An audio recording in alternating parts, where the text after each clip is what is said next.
There's a lot of misinformation floating around out there about the coronavirus and how we should handle it. So today we are going to talk with Dr. Roberto Colon. He's the Associate Chief Medical Officer at Miami Valley Hospital, and he's going to kind of drill down for us what's fact and what's fiction. Sure. One thing I keep hearing is it's a great time to travel because things are so discounted. Yeah, so that's a very complex question right now. It is absolutely a great time to travel. You're going to find some great deals, but you have to be leery about a couple of things. One, where are you traveling to? If you're going to an area that has a lot of disease activity right now, you want to make sure that you're aware of that. So that may have implications not just for you as a risk, but also when you're returning. You have to check with your employer. Right now, we're starting to see here in the U.S. a lot of employers are instituting travel restrictions, not just internationally, but even locally. So you want to make sure that you're aware of that. While you may be okay doing the travel, you may be faced with a quarantine coming back. Cruise ships right now are having tremendous sales, but you have to be aware that you may not be able to get off the ship when you return. The other thing that you have to keep in mind is what is your health. If you are a healthy individual, if you're young, chances are, even if you did become infected with COVID-19, you would probably have a milder form of the disease. However, if you happen to be older or if you have chronic diseases, you may want to be rethinking some of those travel plans right now.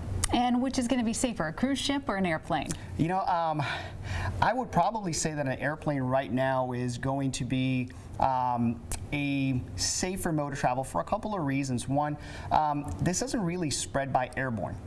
People think that if you're in an airplane, you're going to be getting this going back and forth in that tube. Doesn't really spread that way.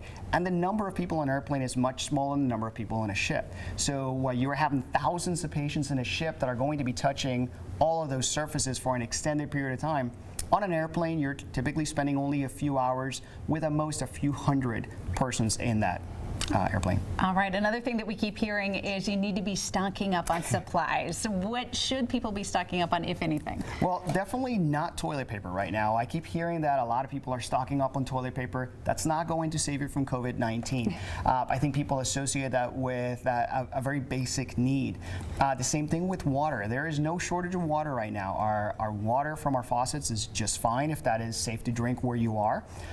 So there's no need to be doing this massive preparation for a doomsday scenario. I think people need to be thinking about what do you immediately need that are going to potentially be a little more difficult to get your hands on, and that's what we should be preparing. What is an immediate need that you would have for a couple of days? One of the things that I have been using as advice is kind of liken it to a storm is coming and you want to be prepared for that immediate period of time. You don't necessarily have to stock up for 30 days worth of supplies at your home. How about hand sanitizer and cleaning supplies? Is that something you really need to buy? If you can find them, I would say that that's probably the one thing to stock up on right now. You should be going through a lot of hand sanitizer right now, and you should probably be going through a lot of soap. So those are things that are probably not necessarily in a higher demand in your home, but should be utilized a little bit more. So you want to make sure that you have those in hand, because that's the most important thing that you could be doing right now. Okay, another fact or fiction for us. I hear a lot of people saying you don't need to worry about coronavirus, you need to worry about the flu. Is that true or false? There's a little bit of truth to both of those. You absolutely should be worrying about the influenza outbreak right now. We have a lot of disease still in our community. It is still influenza season, so we absolutely have to worry about that. And to date, we have had more deaths from influenza in the U.S. alone that we have seen worldwide from COVID-19. However, we don't want to ignore the risk from the coronavirus illness that we're having right now. This is a potentially serious illness for some, and it's something that we have to make sure that we track. So I wouldn't use the word fear, but I would say that it is something that we have to be watchful. All right, fact or fiction, if you want to test for coronavirus, you can get one. That I know has gotten a lot of publicity. They have loosened some of the restrictions around the testing, but the test isn't available to everybody right now. So just because you want to test does not mean that you're able to get it. So you really need to still be seen by your healthcare provider, or if you're concerned that you may have this illness, you can contact the public health department and get some additional guidance for who needs to be tested and how to be able to get that test. All right, and then finally, a lot of people are saying this is all going to die out by summer anyway. Is that true or false? I think we're all hoping that it is. There is a lot of conjecture about whether the temperature is going to make this go away.